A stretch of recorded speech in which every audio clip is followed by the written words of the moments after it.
So hello everyone दोस्तों, क्या हाल चाल आप लोगों का। तो आज है हमारा 1000 वीडियोस की सीरीज का 165 नंबर का वीडियो। सो फ्रेंड्स, आज जो मैं क्वेश्चन लेके आया हूं वो है rank of A matrix, rank of a non square matrix. So first of all तो किसी भी मैट्रिक्स की अगर रैंक निकालना तो पहले तो ये तो जान लो कि रैंक आखिर क्या होता है।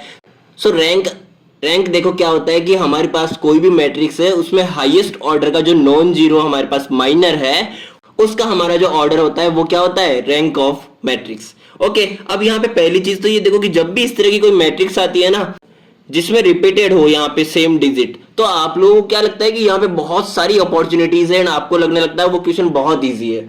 तो मैं ये नहीं कह रहा कि हार्ड है, ये इजी है, बट इस तरह का जब भी कोई क्वेश्चन आता है तो आप अनकंट्रोल होके क्या कर लेते हो, अपने आप को बेसिक्स से दूर कर लेते हो।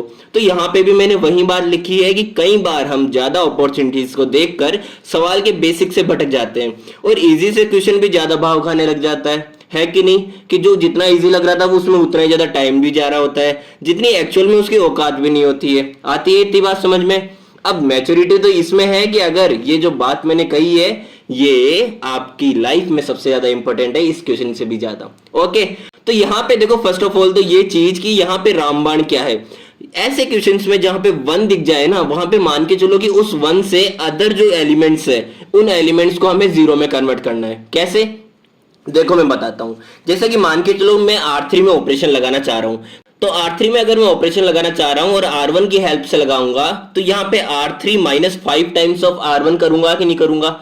5 माइनस 5 होगा तभी तो जीरो होगा ना, होगा कि नहीं होगा। ठीक है, तो यहाँ पे जब मैं 5 से मल्टीप्लाई करूंगा तो ये पूरी की पूरी रो क्या है, 5 से मल्टीप्लाई होगी। तो 5 माइनस 5 क्या हो गया, 0। 3 माइनस ऑफ 5 क्या हो गया, 3 प्लस 5 8 हो गया।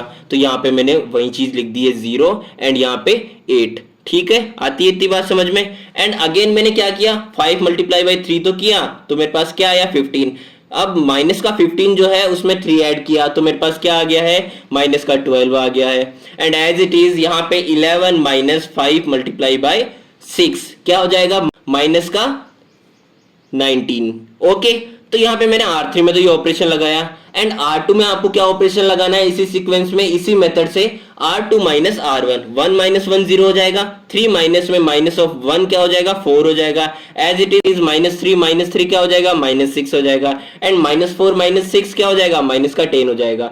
तो जब हम यहां तक पहुंच गए तो यहां तक पहुंचने के बाद में आपके पास में इमेज एकदम क्लियर हो जानी चाहिए कि हमारे पास जब ये दोनों ही टर्म जीरो बन चुके हैं तो मुझे कोई अड़चन आएगी ही नहीं अगर मैं इन दोनों में ऑपरेशन लगाता हूं। क्योंकि अगर यहाँ पे एक या दो कुछ भी इन दोनों में से कोई भी एक टर्म नॉन जीरो होता है ना, तो मैं क्या करूंगा कि अगर किसी दूसरे में लगाता हूं तो उसके कारण वो फर्स्ट भी डिस्टर्ब हो जाएगा। ठीक है, तो यहाँ पे मैंने R3 में ऑपरेशन लगाया है R3 माइनस 2 ऑफ R2, क्योंकि यहाँ पे मुझे इसका 2 टाइम्स मल्टीपल दिख रहा है यहाँ पे। तो यहाँ पे 8 माइनस 8 क्या हो जाएगा, 0। And again minus 12 minus of 2 into में 6 क्या हो जाएगा, माइनस 12 प्लस 12 0। एंड यहाँ पे माइनस का 19 प्लस में 20 क्या हो जाएगा, प्लस का 1 हो जाएगा। तो यहां से मेरे पास में जिस फॉर्म में ये कन्वर्ट हो चुका है उसको मैं कहूंगा एक्लॉन फॉर्म।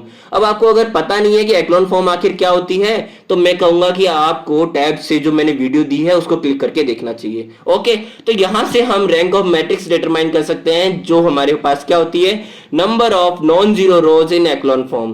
तो यहाँ पे नॉन जीरो रोज कितनी है, 3 है। आती है इतनी बात समझ में। तो मेरे पास में रैंक ऑफ मैट्रिक्स क्या हो जाएगा, 3। अब सबसे मेन चीज, तो जब भी आपके पास में कोई एक नॉन स्क्वायर मैट्रिक्स होती है तो इसका जो जनरल फॉर्म मैंने आपको बता रखा है वहां से भी ये चीज वेरीफाई हो रही है कि अगर मान के चलिए कोई भी एक नॉन स्क्वायर मैट्रिक्स है, ठीक है। अब इसमें m क्रॉस n है ना उसका ऑर्डर, जहां पे ये m क्या है, रोज है एंड n क्या है, कॉलम्स है। तो इन दोनों में से जो भी मेरे पास लेस देन होगा ना दूसरे से, उसके या तो इक्वल होगी हमारी रैंक या फिर लेस देन होगी। तो यहाँ पे हमारे पास में 3 था लेस देन, ठीक है, क्योंकि 4 कॉलम्स हैं 3 रोज था तो 3 लेस देन था 4 से।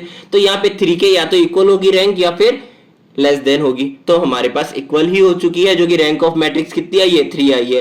एंड एज इट इज अगर मेरे पास में रैंक ऑफ मैट्रिक्स अगर n मेरे पास बड़ा है और m छोटा है, यानी कि रोज मेरे पास कम है एंड कॉलम्स मेरे पास ज्यादा है, जो कि मेरे पास यहाँ कंडीशन थी, तो वहां पे भी मेरे पास में यही चीज हो जाएगी जो मैंने ऑलरेडी बता दिया आपको। ओके, तो आती है इतनी बात समझ में। तो ये था हमारा आज के question. Thank you so much देखने के लिए, मिलते हैं हमारे नेक्स्ट वीडियो में।